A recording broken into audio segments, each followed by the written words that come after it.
The age of just building a brand off of direct response ads is dead. Brands don't do the persona work in advance of creating and investing media dollars. I think that that's ultimately probably the most important thing right now, outside of obviously creating that creative flywheel. Having diversified media across the top funnel is really important. Welcome to the DTC Insider podcast, where online business owners come to find actionable tips and tactics to grow their businesses.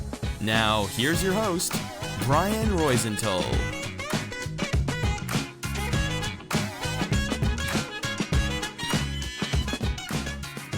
Hey, welcome to another episode of the DTC Insider podcast. I'm Brian Roisentul, your host, and today I'm super excited to chat with AJ Patel, the SVP of Global Growth at UBeauty. Hey, AJ, thanks for being on the show. Yeah, thanks for having me. Yeah, so I'm super excited about this specifically because I've been chatting with amazing brand founders for the last few months and haven't had the chance to talk to many, SVP or VP of growth. So I know we can get into the trenches and talk about many exciting stuff in today's era of marketing. So before going there, why don't you start by introducing yourself and UBeauty?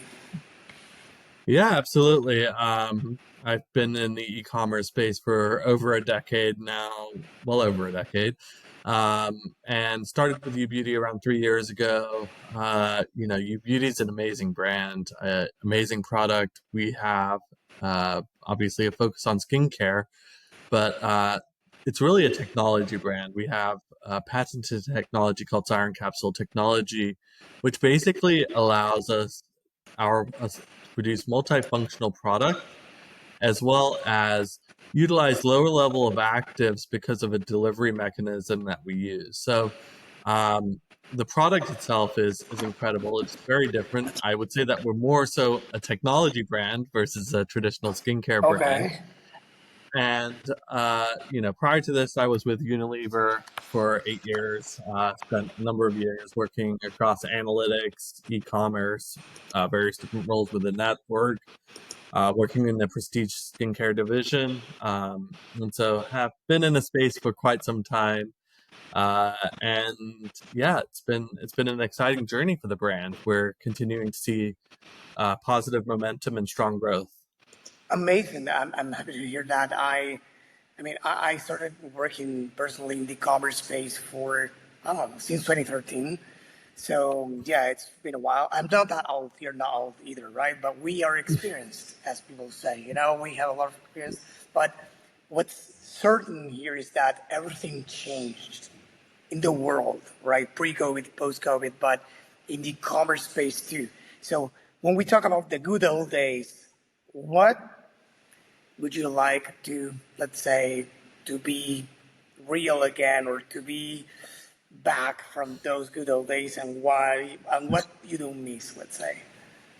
Yeah, I think the biggest shift that's happened over the last decade or so is the enactment of a lot of privacy restrictions. Obviously, you hear about the Apple privacy updates and Google privacy updates.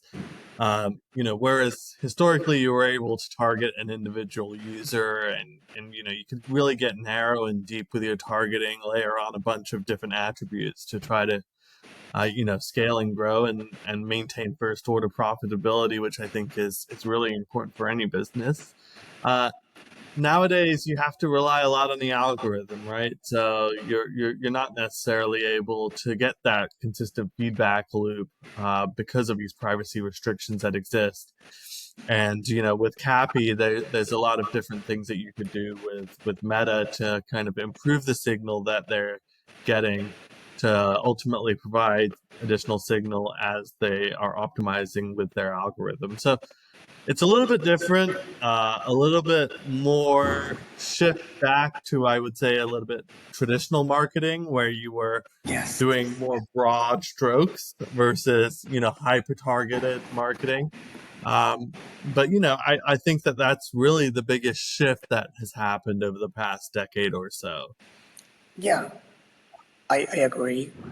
I personally think that it's not that before brands weren't doing marketing, but that we, but still there was, brands had it easy, Facebook ads back then it was Facebook, it was a money making machine. You put one Yes. dollar and you got 10.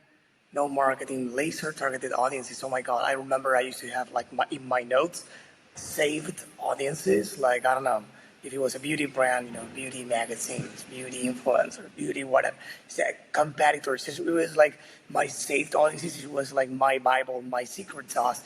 At some point, it was. People used to share what worked for them, and ads. Well, I don't know if I want to look at my ads back then, because they weren't the start. The audiences were. We had a full theater with our ideal customers, and then all we needed to do was to put up there, a sign saying "Buy my stuff." Now it's the opposite, right? We target broad audience mainly, and we need to have a laser targeted message. And for Yeah. that, we need to do marketing. We need to know who we are talking to, what they want, pain points. So where do you see that, in your opinion, brands are probably falling into, let's say, a trap or missing out? Like, do you think that brands, at least do the due diligence to really find out who their customers are and what they care about?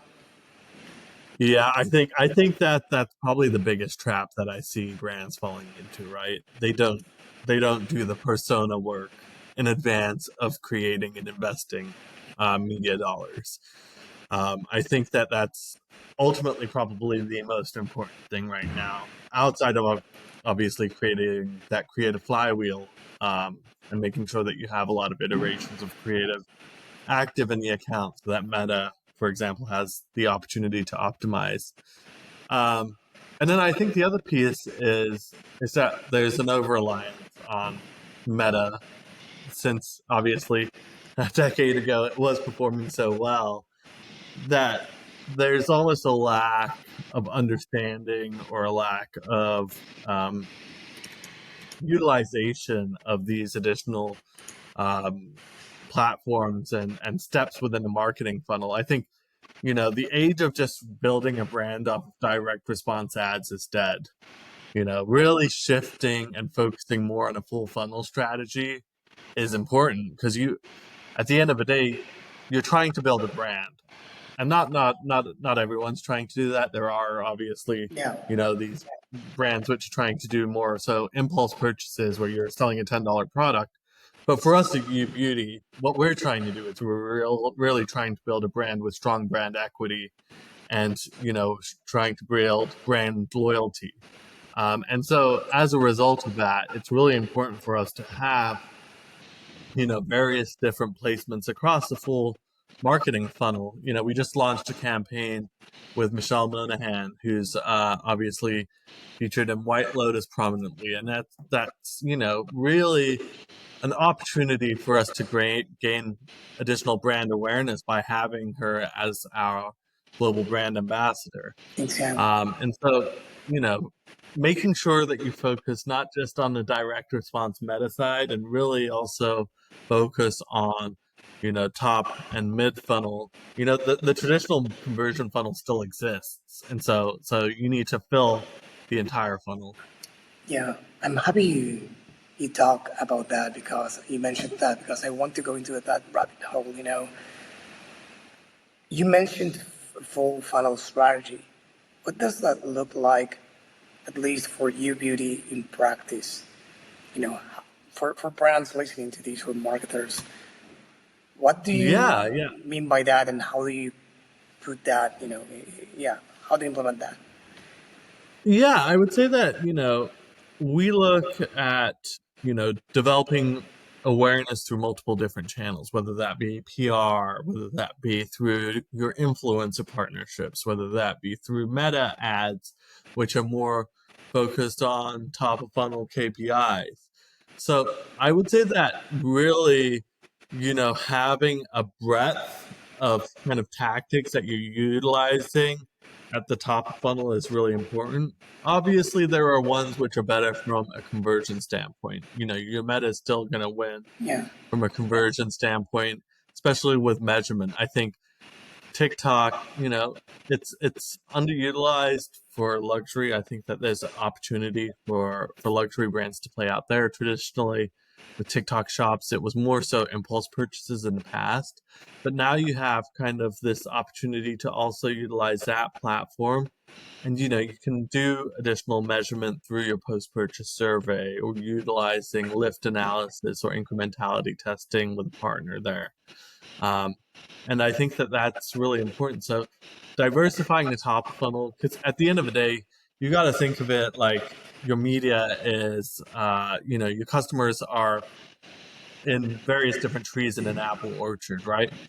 And so you have low hanging fruit on Meta, for example, as one tree, that's a bigger tree. And then you maybe have lower hanging fruit on TikTok, your CTV, your uh, even advertising on X, for example, wherever that might be. And you have to try capture all that low hanging fruit because as you go up the tree, it's more difficult to pick, right? So, What, so having diversified media across the top of funnel is really to give important. people a reference, of course, if you can say this, more or less what percentage of your marketing budget goes to these top of the funnel efforts? More or less. Yeah, I mean, we we haven't necessarily been as focused on the top of funnel historically.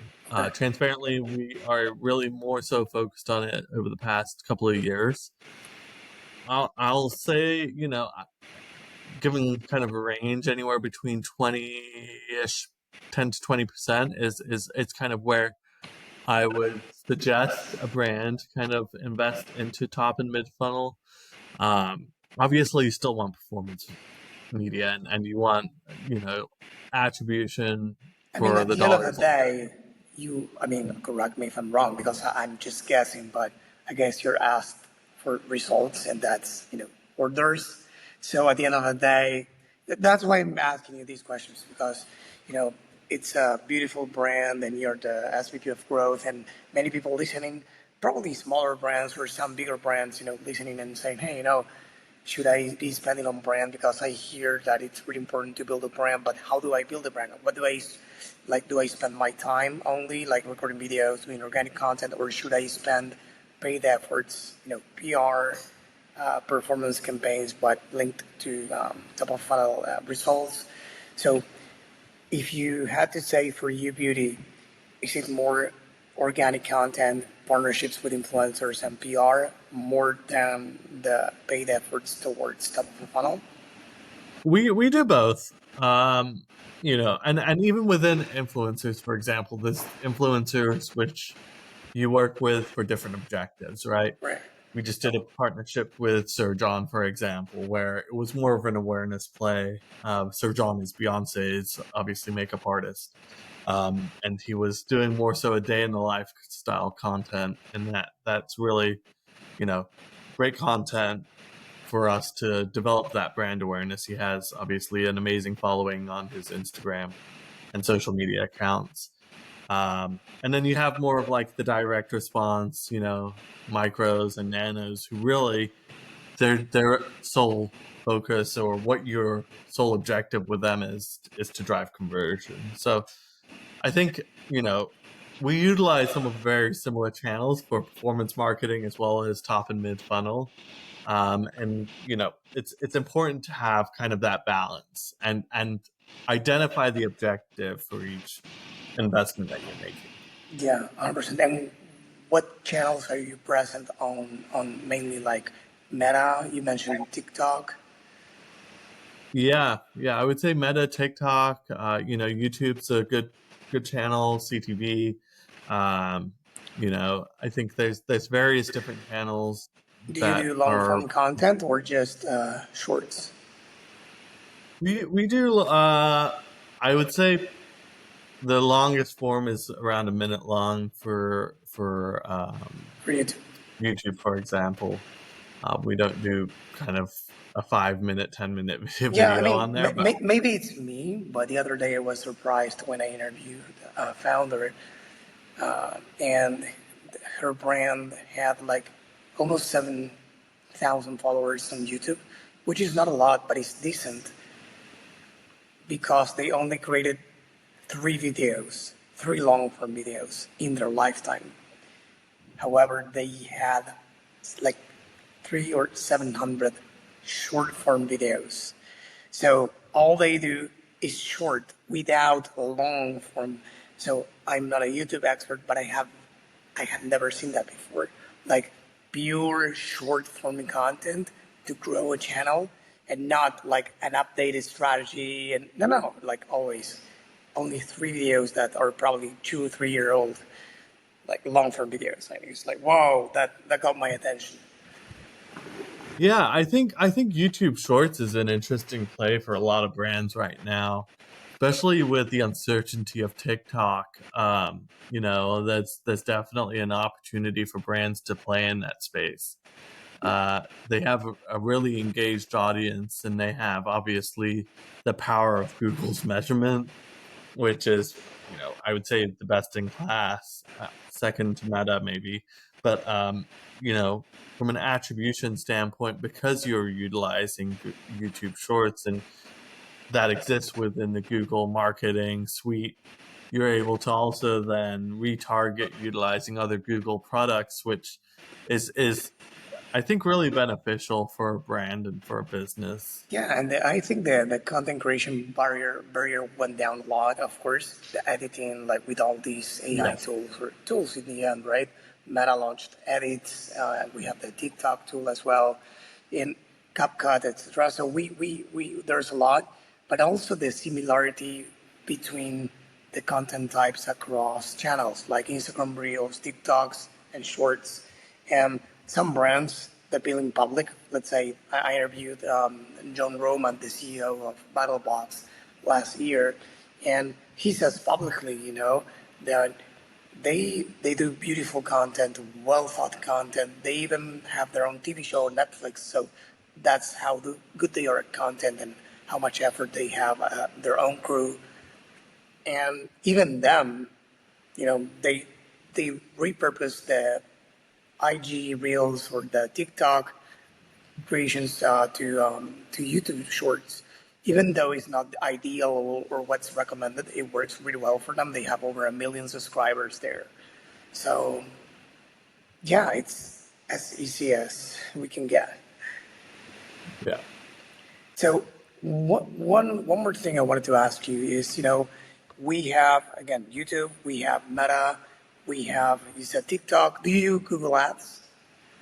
Of course, yeah. Okay. Yeah. So, but what's the number one channel that you can say, I don't want to, Yeah. don't, I mean, I think it's the same for most e-commerce brands at this point. We have a heavy reliance on Meta. Meta. Um, yeah, yeah. Obviously, you know, I think every single brand is trying to divest a little bit away from their reliance on Meta, but it's challenged, right? Because it's not really a performance based channel, which you can really see, you know, strong lower funnel results. I think that TikTok does drive a lot of performance, but their measurement is a little bit challenging. So you have to use post purchase survey or, like I said, Yeah. lift analysis to measure the benefit of that. So yeah, I mean, I think Meta is still the Yeah. gold standard there. Yeah, it's hard. I mean, everyone says, you need to diversify, blah, blah, but nothing works besides Meta and those three, Google for some brands, TikTok for others, and Meta. I interviewed recently Aaron Noswich, sorry, the founder of Breeze, the mushroom-based or CBD beverage. And they they actually invest on, or at least when I interview him, on app lobbying. App lobbying, it was super Yep. hot for a lot of months in the US. And they actually, again, I don't know if it's a constant, but for a few months, they invested as much on app lobbying than on Meta. And it was working very well for them. They build in public too. So besides the conversation we had, they keep posting about it, and they show not only what they spend but the results, the revenue from it. So I was amazed by that. Some others are trying Whatnot, the live stream platform. Yeah, yeah, yeah. I think App Lovin is a great solution. I think that they obviously there's limitations and burnout within their audience that a lot of brands have observed. And there's also questions which exist around kind of the attribution model that they utilize. I'm sure you may have seen some of the feedback from on Bloomberg, etc., which is around kind of the measurement of AppLovin. Um, I think that they have a very cool solution, and it's unique in a way that they present it with in-app. So it's it's a great solution. I think that it's still not to the level of where Meta is. No, no, Uh, definitely not.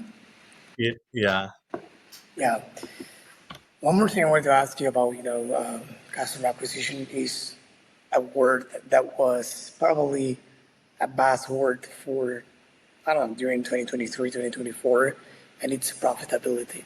You know, during, we discussed about, the good old days at the beginning of the conversation, and post COVID, everyone was, trying to grow at all costs until they realized around 2023 or more or less that that wasn't a thing, that they needed to be profitable, every single brand. So, do you remember when was the point in which you said, okay, we need to draw a line in the sand and start being profitable on the first order right now? And what was the strategy to pull that off? yeah. I mean, I think all brands should try to be firstly profitable. Number one, never rely on your customer lifetime value for your profit. I think that at the end of the day, unless you're a subscription model, then it's a very different model which you guys Yeah. are operating with. Um, Money used to be cheap, right? 2020, 2021, your interest rates were super low, those macro impacts. So, from a financial perspective, invest as much dollars as you can. But as money becomes more expensive, it becomes more important for you to maintain and you know, you want to have a profitable business. And I think that the days of these large, for example, in our case, CPG players acquiring brands which were unprofitable and they were just focused solely on growth is dead, right? You see that with the challenges that maybe some of these, e-commerce darlings, I would say, like have had, and they haven't been acquired, and there's been less interest in them from the large big players because they're struggling with profitability. They know how to grow the business. They know how to build, a top line of $100 million. But what they struggle with is how to build a business with a top line of $100 million with a strong EBITDA at the end of the day. And so, personally, and what we've done is we've really focused on optimizing our content and making sure that we are delivering and building a sustainable business. We never want to be in a situation when where we're growing maybe 300%, but that's not a sustainable growth, right? I think for us, we've really focused on maintaining a more steady growth, but doing so in a profitable or break even kind of way, right? And so I think that that's the strategy that brands need to employ, especially brands which are looking to get acquired in the future, because at the end of the day, you know, that is what these large players are looking for. Money is more expensive right now. You can't just borrow, money at 1% interest rate like you used to be able to in 2020 and 2021. You're now looking at an interest rate of 8%, right? So in order to be a sustainable business, profitability is king. And what was the strategy that you implemented at New Beauty Yeah, I mean, I'll say our most important KPI, and it's probably the most important KPI for 90% of brands out there, is looking at the AOV of a CAC. The days of just looking at pure ROAS is kind of dead, right? I think ROAS is a proxy metric, and it is Yeah. important. But in order to drive a sustainable business, you need to drive new customer acquisition, and you need to make sure that that new customer acquisition is actually going to be profitable for you or break even for you. So what you did mainly is you change the core offer to be to for something with a higher AOV? We looked at kind of our marketing, and we understood where we had opportunity to drive a profitable first order. So we looked across, portfolio of ads that we were running, and we identified, hey, this is one which the AOV is high enough to where we could still drive scale and growth, and at the same time, it's going to be, at the very minimum, first order break even for us. Yeah, that's very important. I think the same. ROAS used to be the ultimate metric because we didn't even need to look outside the ad account back then. But actually but we didn't realize that until we needed to do it. After the iOS 14 thing in 2021. So everything like forced us marketers to look at what we always needed to look at, the metrics outside the ad account. And now, in the CAC, it's like, it's like the CAC to LTV ratio. Well, the LTV is I'm still amazed. I don't have the answer, like why, but at the lack of information that Shopify gives advertisers. I love Shopify. They give, brands with many valuable information, but there are some basic stuff that probably they are letting, third-party apps thrive through that information, but they don't give you the LTV, right? They don't give you the time between orders. They don't give you the average order per customers. They don't give you what people buy over time, what's purchased together. They give you like 3 samples of 3 products. And so how do you measure that, and which metrics are you obsessed with, or do you monitor frequently? Yeah, I think there's a lot of different applications or plugins that plug into Shopify. Without going into too specifics on our tech stack, I mean, you have like the report builder, report pundit, and for example, Shopify, or your retention axis of Shopify too, which easily calculates some of those. I think obviously there is some nuances to the data, identifying and merging records to develop a unified golden record was actually one of the big projects that I worked with when I was at Unilever Prestige, was to how do we, we have all this data across multiple different brands. How do we build out this kind of golden record? Because at the end of the day, customers are using different emails when they go make purchases, or they're using a different shipping address, or they're using different names within the same household. So sometimes with customers too, they'll sign up with a different email address because they want the first order offer, which a lot of brands offer, where they're offering Discount. 15 or 20%, Yeah. yeah, on the first order. They want that multiple times. So I think that's something which is really a little bit more challenging within Shopify to achieve. We utilize third-party tools to kind of do some of that work for Yeah. us. At my agency, we use a third-party tool that we love. And I'm not going to mention it here, but we have done a lot of mini guides, newsletters about it, because it helps us see everything that I mentioned that we cannot see on Shopify. But I was wondering, like, the same happened to bundles and other things that were, that lived in third-party tools, and then Shopify, added to their own offers. So yeah, maybe it's such a basic metric that you should have. But yeah, anyway, I'm worried about the fact that whenever, let's say, we do an audit for a brand, or even if we don't do the audit, we chat with a brand, but we see even more when we do an audit for them. Many don't know the basic stuff. And I'm talking about 8-figure brands, not like 6-figure brands, 5-figure. And they don't know some of those basic stuff because it's not there and they don't know where to look or they don't bother looking, right?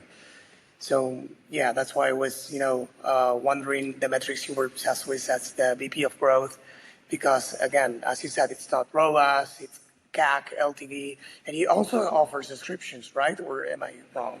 Yeah, we do. We do. I will say also, right, conducting a margin profitability across your product assortment is really important too. A lot of brands don't do that and truly try to understand, what their cost is for a product plus their shipping costs. Well, now with Um, tariff, probably they are cutting the yes, low absolutely. profitability products, right? Yeah. Yeah, yeah. So that's a really important thing. I mean, I think tariffs is a game changer for a lot of brands, especially ones which are maybe a little lower in terms of product margin. Um, it's going to be a struggle. I mean, I think that a lot of brands will, and you've seen a little bit of an exit from brands investing in Meta because it's a struggle for them to make that channel profitable anymore.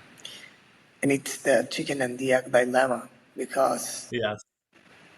if you like order inventory from China, you need to pay for crazy tariffs. But if you don't, you don't sell. And if you don't sell, or if you stop, let's say, advertising, and that's the bread and butter of how you produce revenue or generate revenue, you keep from generating revenue. So I think it's super, super tough. So how are you approaching that? If you want to talk about that, what you can at least say about that. Uh, you know, are you impacted or not? I know you sell internationally, and I want to touch base on that in a minute. But besides that, how are you dealing with that? Because it's tough. Not only the tariffs, the uncertainty of what all Yeah, I that. will say that we're lucky in that our products are manufactured in Europe, which is maybe a little bit less impacted than a lot of brands which manufacture their products in the Far East. I think that there is definitely an impact in terms of your gross margins and your product margins that you're seeing um, in general. Um, not to dive too deep into it, I think that you need to look at your portfolio, and there's typically most brands have an 80/20 rule, where 20% of your products driving 80% of your revenue. And you need to look within that 20% of products and see which products are, you know, most impacted by potential tariffs or changes in the supply chain. And, maybe it's that you need to pivot a little bit and focus more so on the products which exist within that 20%, but still have a strong profitability Yeah, benchmark. and based on what I heard and what I discussed here as well with some other founders and operators, is trying to negotiate everything you can, Yes. suppliers, vendors, Yes. like everything you can negotiate, like net 30, net 60, I don't know, but whatever you can do these days will help. But yeah, it's a tough context. And again, for me, it's tariffs are the thing, but the uncertainty, it's even bigger Yeah. because we don't know whether it will last 1 more week, 2 more weeks. Like we all know, I mean, Trump said it, there will be tariffs, but he said that it won't be as high as, yeah, you know, as 145 or something like that percent. So is it going to be 75 tomorrow, next week, next month? So is it going to be 30? So how do you plan as a brand? Well, I don't want to go into Yeah. that rabbit hole because it's And really I uncertain. think I think also money's still not cheap, right? It's still very expensive to borrow money. Yeah. Your line of credit, if a business has one, is upwards of 8%.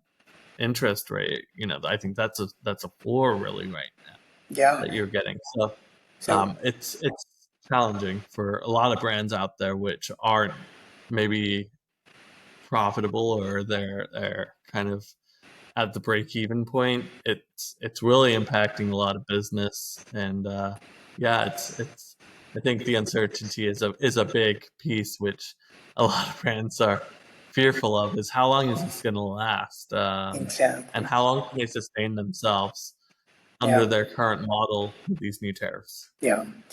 So you said that you manufacture in Europe, right? Are you, you know, placing a bet on that continent as well, We or we we've always manufactured in Europe. I think that's really yeah? you know And now, part of the ethos. are you betting on that market for operating as well and generating revenue outside of the U.S. too? Yeah, I mean, I think that U.S. still will continue to be the focus for us as a business. I think uh, it's still the biggest growth market, and biggest opportunity for luxury in particular. China's really struggling out there with luxury brands. You see it in kind of their quarterly reports from LVMH, etc. Everyone's saying is that the luxury market in China is struggling, and they're putting a lot of new money into supply or circulation. So as there's inflationary pressures, it's going to be more and more challenging in that market. I think that there are definitely, you know, other markets that are interesting for us. Europe continues to be interesting. Middle East.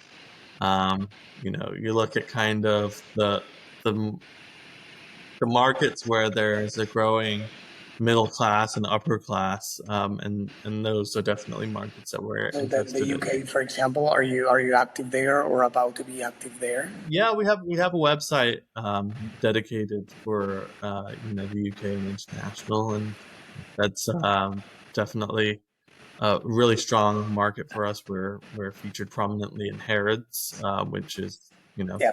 luxury department store in the UK.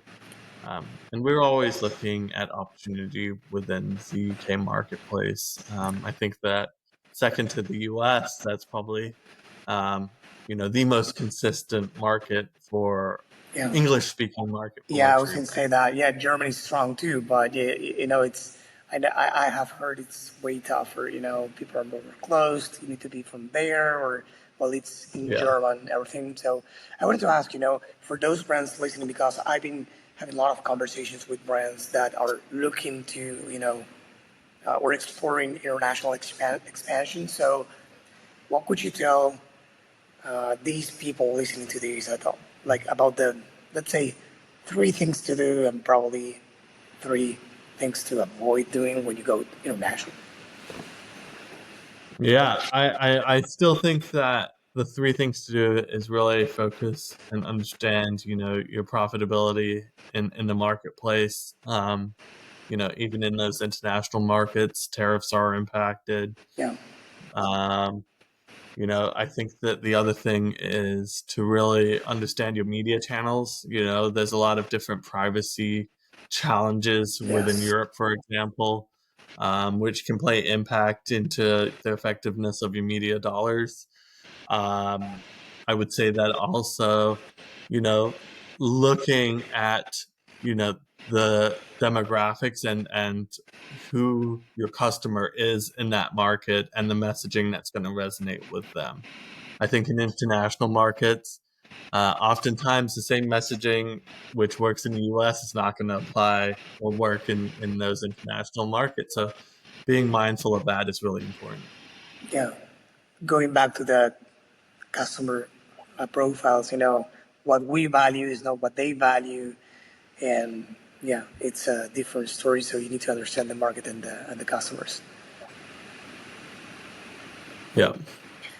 So, yeah, one more question I have before you go is, we talked so far about many amazing stuff and the evolution of e-commerce, how you approach customer acquisition, retention, what do you see as the evolution of e-commerce in the next few years with everything that's going on?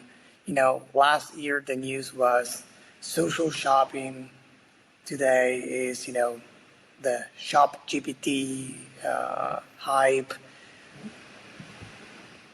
What are you working on that you can talk about, or what do you see in general that is the future of these next years?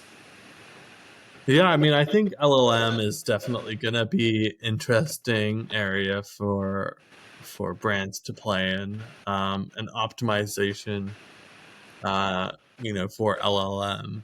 Um, kind of a lot more consumers are adopting Chat GPT, for example. They just released, I think, a couple of days ago, a new shopping functionality. Um, so there's a lot more there. I think with Perplexity too, you have ads, which they just launched ads earlier this year. Uh, I think that also there's going to be a shift back towards focusing on more of an omni-channel business, and ensuring that you have a presence outside of just the e-commerce space. E-commerce growth itself is more challenging to see. Um, Obviously, COVID, you saw this huge influx, and you saw 89% swings in growth. That's not necessarily true.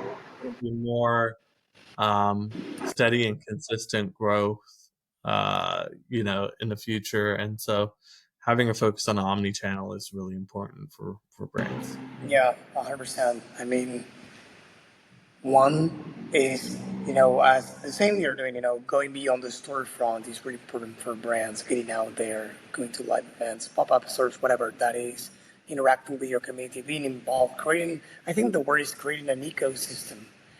I have seen many, and we all seen many companies thrive by creating an ecosystem. Amazon created their own ecosystem, Shopify did the same, and so on. So you can create your own ecosystem through community building, or again, getting involved in your community, truly caring about them, having your own, ambassadors, etc. It's easier for you to thrive rather than, sourcing products and selling them in a store online, right?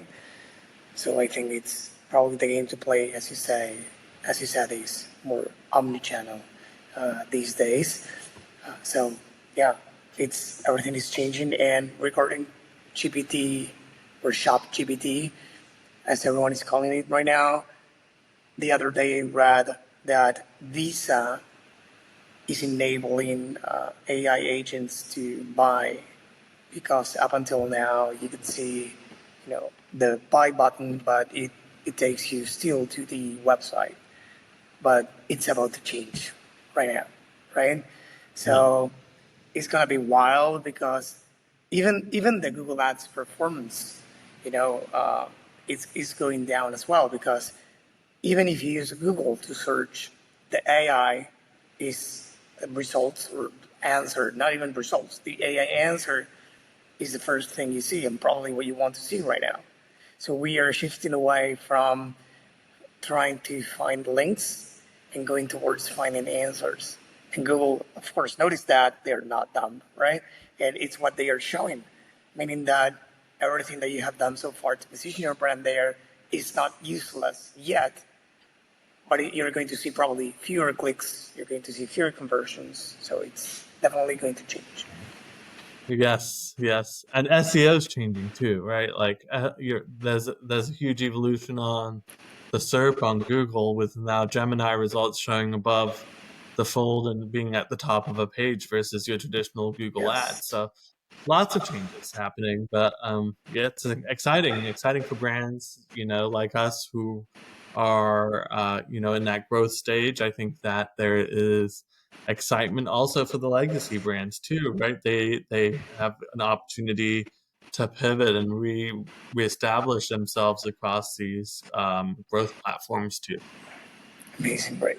One final question. I always like asking my guests if they have, and only if they have, a book they like to share with the audience. If it's not a book, or nothing comes to mind.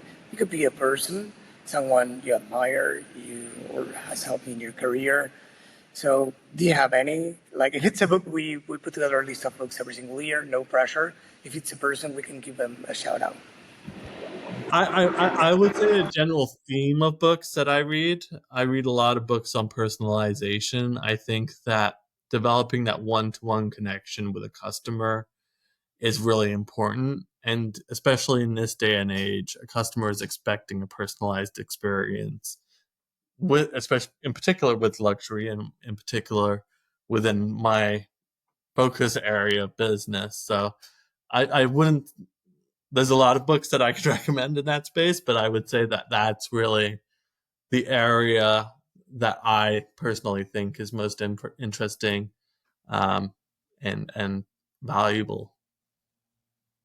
Yeah, definitely, it's super important these days. So AJ, it was a pleasure to have you here in the podcast. I learned a lot, and I think we discussed a lot of interesting stuff. So where can people go to learn more about you and U Beauty? Yeah, we have a fantastic website. It's www.ubeauty.com. You can learn a ton about the brand through that website. And yeah, if you want to learn or connect with me, you can find me on LinkedIn. Amazing. So if you're still listening or watching this, first, thank you. And second, unless you are already there, you can go to the DTCinsider.com. Once you find the episode, you will see the show notes, including the LinkedIn handle and the website. AJ, it was a pleasure again. Thank you for being on the podcast. Thanks so much. This episode was brought to you by BSR Digital. We help DTC brands grow through paid ads and email marketing campaigns. If you'd like us to help your business grow, head on over to bsrdigital.com and schedule a call with us.